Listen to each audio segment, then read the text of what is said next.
Sudah lama saya tidak lagi membuat daftar para pembicara publik yang terbaik menurut saya. Jadi ini sekali lagi menurut saya sangat subjektif. Saya punya pertimbangan sendiri. Dan mari kita cocokkan, apakah Anda punya pilihan lain, silakan saja ya. Jadi menurut saya ini penting. Ini adalah kerinduan masyarakat Indonesia untuk mendengarkan atau melihat atau menonton video-video dari tokoh-tokoh ini yang menurut saya tokoh-tokoh yang sangat baik dalam menyampaikan pendapatnya, menyampaikan opininya di tengah kemarin kita hampir terjadi sesuatu yang tidak kita inginkan gara-gara ada beberapa tokoh publik yang salah ucap, salah ngomong dan juga ada juga yang menyakiti hati rakyat. Dan ini adalah top 10 dari pembicara publik yang masih aktif, yang masih berkeliaran ya video-videonya di media massa. Inilah daftar menurut saya. Nomor 10. Nomor 10 saya memilih Mary Riana. Wow, ini perempuan ya, cantik, kemudian bicaranya bagus sekali, penuh dengan inspirasi, terutama dalam bidang keuangan, dalam bidang kewanitaan. Saya mengatakan beliau pantas ya, menurut saya pilihan saya menjadi di nomor 10. Dan selamat juga Mary kemarin berhasil perusahaannya ya, sekolahnya IPO di lantai bursa, dan saya kenal Sarari sebagai seorang yang punya personality yang sangat baik. Nomor 9, saya memilih Panji Pragiwaksono ya. Semula mengawalin karirnya sebagai penyiar radio dari Bandung, dan kemudian dia ke Hard Rock FM, dan kemudian dia menjadi seorang komika. Luar biasa. Saya waktu itu sempat underestimate ya dengan Panji Pragiwaksono. Saya pikir dia tidak akan pernah berkembang. Ternyata dia melaju jauh. Waktu itu dia berduet dengan Steny ya.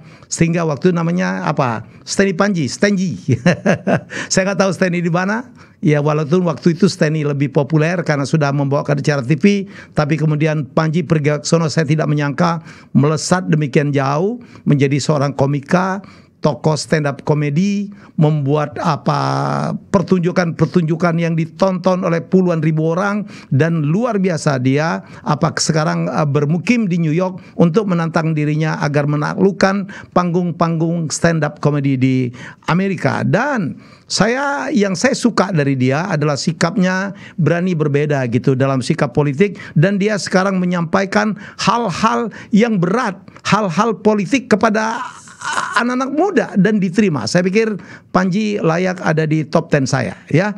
Dan pada posisi ke-8 saya memilih Ferry Irwandi. Ini adalah seseorang yang sebenarnya backgroundnya akuntansi ya, dan kemudian dia dengan caranya sendiri ya, dari seseorang yang tidak terlalu dikenal dulu sekarang jadi melesat, terutama dalam peristiwa kemarin. Yang saya kagumin dari Ferry adalah strategi dia, bagaimana dia membuat sosmed sebagai satu mainan dia untuk menyampaikan opininya. Dan yang membuat saya tertarik adalah Ferry Irwandi banyak dikenal sebagai orang yang sangat jenius saya pikir ya, dalam rangka menyampaikan sesuatu ide-ide tentang stoikisme, tentang apapun dengan cara yang sangat-sangat gampang untuk dicerna orang. Ya, selamat Ferry Irwandi. Dan kemudian pada posisi ketujuh, saya pikir saya milih Gita Wirjawan. Ini adalah sahabat saya, seorang yang pernah menjadi menteri, seorang investment banker yang sangat luar biasa, seorang pembaca buku yang luar biasa, seorang pembicara publik yang luar biasa. Sekarang beliau jadi resident lecturer di Stanford University yang sangat bergengsi itu. Kalimat-kalimat dia, speech dia ditunggu di mana-mana. Jadi menurut saya Gita Wirjawan adalah seorang yang juga sangat-sangat luar biasa ya. Dan saya suka beliau kuat sekali dengan angka. Tiap kali dia bicara dia main angka. Saya dengar Gita Wirjawan setiap minggu menghabiskan satu buku. Jadi dia tidak pernah berhenti belajar. Pada urutan ke-6 saya milih Rocky Gerung, seorang filsuf, seorang sarjana filsafat yang luar biasa, ahli debat, sulit untuk mengalahkan Rocky Gerung dalam debat-debat. Dia saya pikir punya strategi luar biasa. Strategi beliau itu adalah Sun Tzu, saya pikir ya.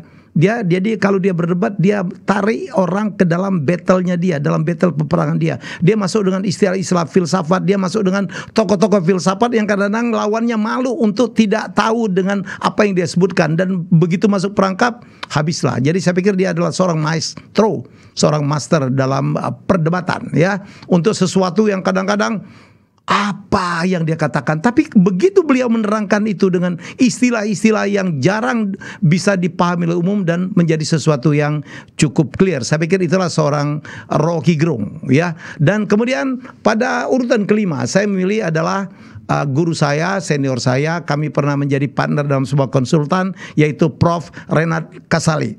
Ya, dalam usia yang tidak muda lagi, tetap membahas apa saja kekinian, membahas flexing, membahas macam-macam. Saya tahu di belakang beliau adalah pasti punya tim anak-anak muda yang demikian kekinian ya. Jadi saya juga belajar banyak. Jadi kalau Anda tahu bagaimana dulu saya memulai karir sebagai public speaker, idola saya adalah Renat Kasali. Kami waktu itu pernah berpartner dalam konsultan namanya Here. Kami sering berduet ya. Walaupun semula saya adalah sebagai moderator, beliau adalah narasumber, kemudian kami berduet sama-sama saling timpalin. Dan menarik, beliau punya pemilihan diksi yang bagus banget dan menggunakan idiom-idiom yang bagus sekali, kemudian lengkap dengan video-video yang menarik dan lucu. Saya pikir itulah kekuatan Renat Kasali dalam usia yang tidak lagi muda, masih ditonton oleh para penonton, para viewers yang kadang-kadang masih banyak sekali yang mulai dari yang tua sampai yang muda. Itu Pak Renat.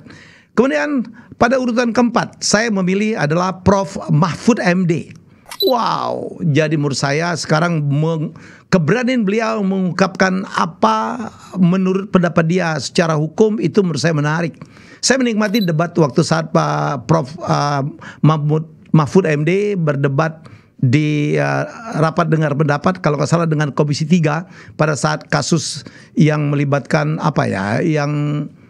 yang ada PPATK dan segala macam, dan bagaimana dia berdebat dengan para anggota DPR, dan sampai sekarang pun beliau selalu komen untuk hal-hal untuk kebaikan negeri ini, kan tinjauan beliau secara hukum, dan beliau menerangkan dengan cara yang sangat-sangat menarik ya. Hukum itu kadang-kadang sulit dimengerti, tapi dengan Pak Mahfud MD saya pikir semua masalah hukum akan sangat gampang untuk kita cerna. Dan terima kasih Prof karena banyak sekali memberikan pengertian kita atas kasus-kasus hukum di Indonesia. Nah, ini agak menarik. Pada urutan 2 dan 3 saya memilih 2 orang yang sekarang paling banyak diikuti media.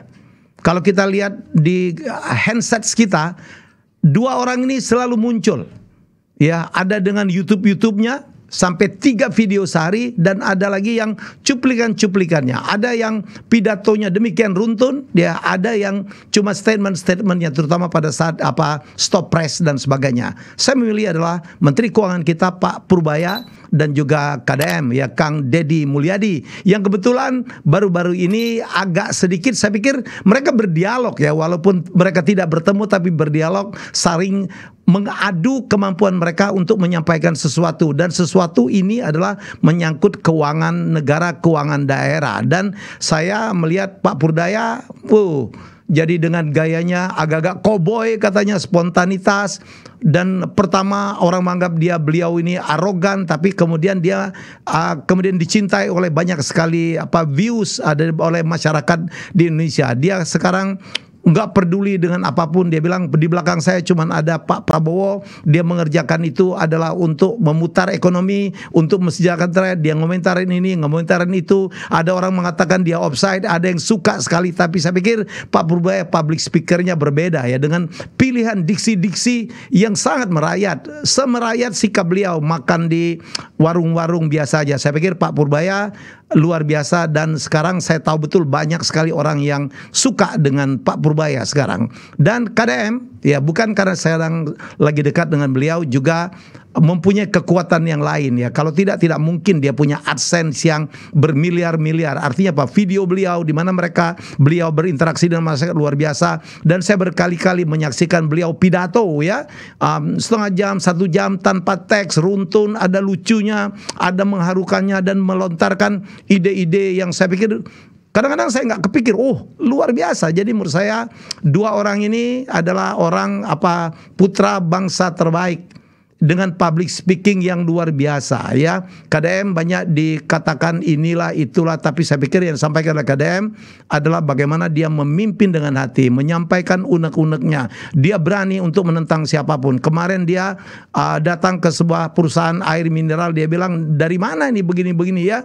Ini ternyata air bor, bukan pegunungan dan sebagainya. Saya pikir keberanian itu dan disampaikan dengan baik dan ditonton oleh orang, ini yang menjadi sesuatu daya tarik. Tidak banyak orang yang hampir tiap hari bikin video, dia bilang pencitraan ya, silakan, tapi ingin saya menyampaikan bahwa orang-orang seperti ini, seperti KDM dan yang banyak sekali yang ngikutin lagi di daerah-daerah ya, pemimpin itu kan dibayar oleh rakyat wajib tahu apa yang dilakukan. Itulah yang menurut saya bagian dari akuntabilitas publik ya. Selama kita melakukan sesuatu yang merupakan tugas kita sebagai kepala daerah, sebagai pejabat publik, saya pikir tidak apa-apa diwartakan, karena rakyat pembayar pajak wajib tahu. Jadi urutan 2, 3 dan 2 ya, saya memilih antara Pak Purbaya dan KDM yang kebetulan kemarin memberikan pertunjukan monolog yang sangat luar biasa ya, bagaimana KDM kemudian dia begitu disentil oleh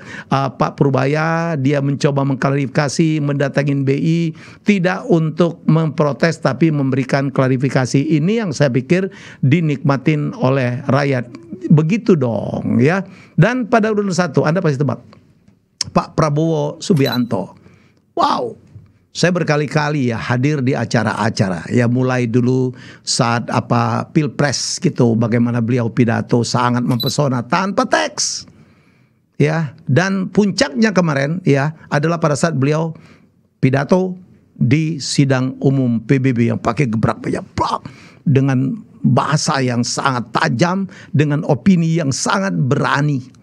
Kita menikmatin sekarang, kita bangga sekali punya presiden yang bisa berdebat ya dengan siapapun ya, dengan reporter manapun bisa berdebat, bisa berargumentasi dengan diksi-diksi yang menarik, dan itu yang membuat sekarang Indonesia di level dunia internasional itu sekarang mulai sangat disegani. Baik, ini Trump aja dari sekian banyak kepala negara yang dicari pertama adalah where is the Pak Prabowo gitu. Jadi menurut saya kita bangga. Jadi menurut saya itulah 10 tokoh publik ya, pemimpin yang mempunyai public speaking yang terbaik. Ini versi saya. Sekali lagi ini sangat subjektif versi saya dengan pertimbangan saya. Anda punya alternatif lain silakan isi di kolom komen, atau Anda mau bikin top 10 Anda sendiri silakan, saya tunggu.